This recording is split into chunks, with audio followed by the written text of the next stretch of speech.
First, heaven can seem far away, but for one little boy, heaven is very real. Colton Burpo was just 3 years old when he got a sneak peek at what is to come. Take a look.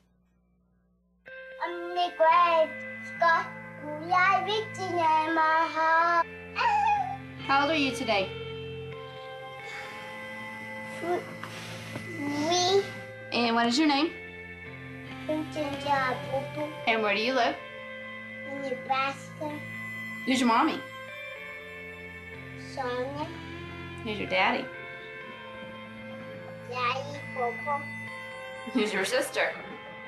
Taxi. That was 8 years ago. Looking at Colton now, you would have never guessed that he almost died in 2003. His father, Todd, tells about Colton's near-death experience in the book, Heaven is for Real. And he started throwing up into the toilet, you know, and at first we're like, okay, he's got the stomach flu, because the doctor said it was going around. Colton's condition only got worse as days passed. His doctor discovered his appendix had burst, and infection was spreading in his body. Time was running out. And we knew we were in bad shape when they said, well, you need to come out to the hallway. They separated us from everyone else, and then someone came to us and started talking to us that we got to have surgery on your kid. It was tough. Seeing your boy be lifeless when he was a very vibrant child. And it was at that moment that we were looking at each other. I remember my wife holding Colton in that hallway, just us. He's not even moving. We went to the surgery prep area, and I remember them hauling him away and him just yelling at me, "Daddy, don't let him take me. Daddy, don't let him take me." And I went back to the pre-op room where we had left some stuff, and I was finally alone, shut the door, and I just broke down and I was mad at God. I just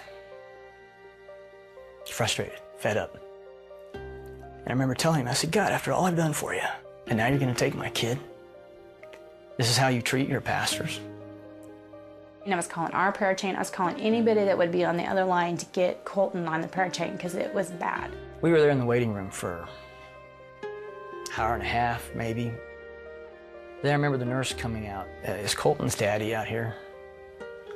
I'm like, "Yeah, well, Colton's in recovery and he's screaming for you." And I'm sitting there with him. And I remember my son in that room then looking up at me and goes, "Dad, do you know I almost died?" And my first thought was, maybe he overheard the nurse say that, or maybe they thought he was under anesthesia, you know, and he wasn't. But it wasn't till 4 months after we got out of the hospital that we finally listened to our son. And that's where I got to see heaven. No, Jesus and some angels came and flew me up to heaven. And I said, "So, Colton, what did Jesus look like?" I knew that the first person I saw was Jesus. He was wearing white robes with a purple sash, and he just came down nicely and gracefully. "Well, Dad, Jesus has markers. Dad, Jesus has markers." I didn't know what he meant. So I finally asked the right question. "Colton, where are Jesus' markers?" And he drops his toys down, and he stands up, and he just points, "Dad, they were right here." He takes his fingers, points to the palms, then he bends over and touches the tops of his feet and looks up to me. That's where Jesus' markers were, Dad. When I was in the throne room of God to start with, so I got to see what that looked like. I was upset because I didn't know what was happening. What God did is he used people or things that I liked to calm me down. From there on, I felt better.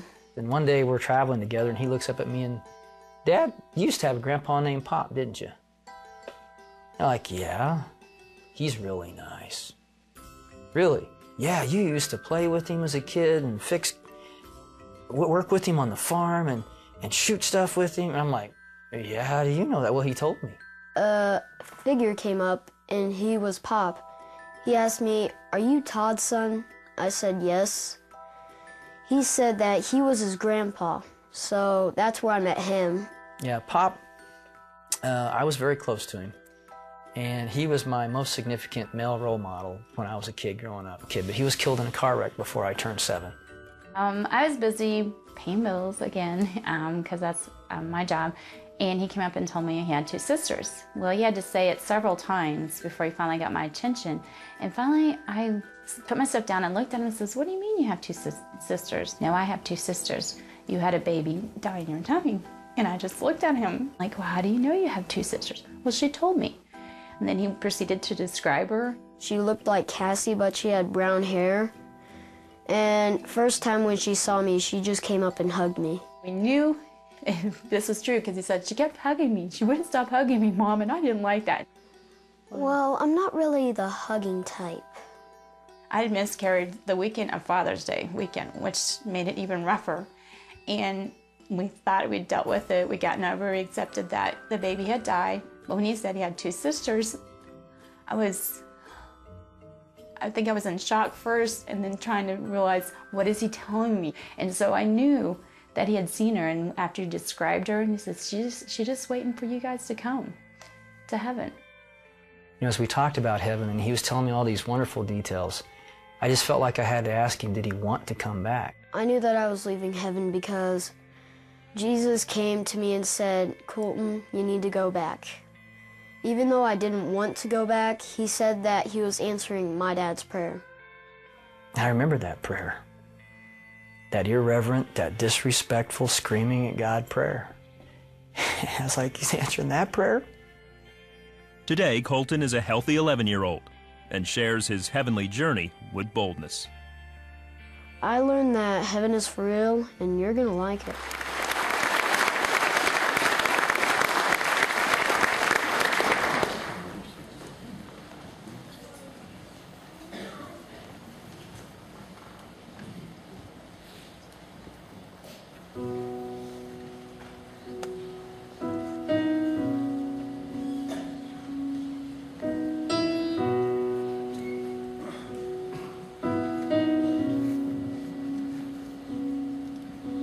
Amazing grace, how sweet the sound that saved a wretch like me.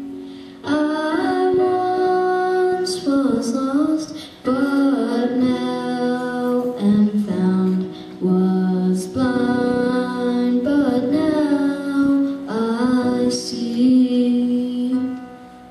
'Twas grace that taught my heart to fear, and grace my fears relieved. How precious did that grace appear the hour I first believed. My chains are gone, I've been set free. My God, my Savior has ransomed me.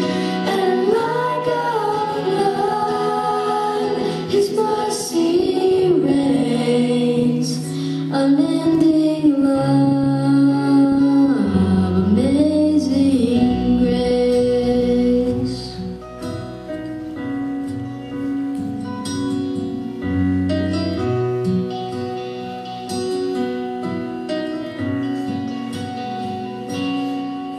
The Lord has promised good to me. His word my hope secures. He will my shield and portion be, as long as life endures. My chains are gone, I've been set free.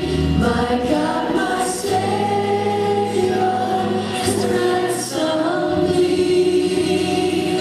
And like a flood, His mercy reigns, unending love, amazing grace.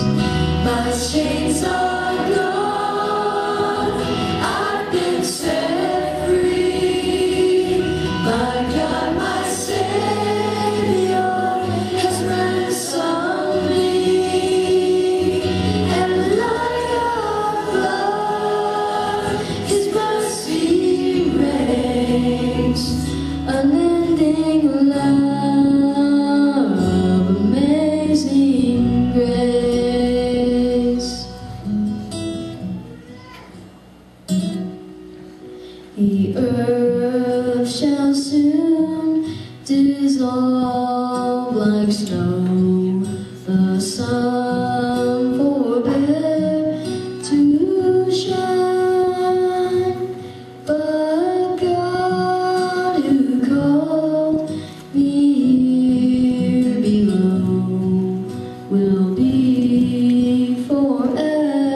will be forever.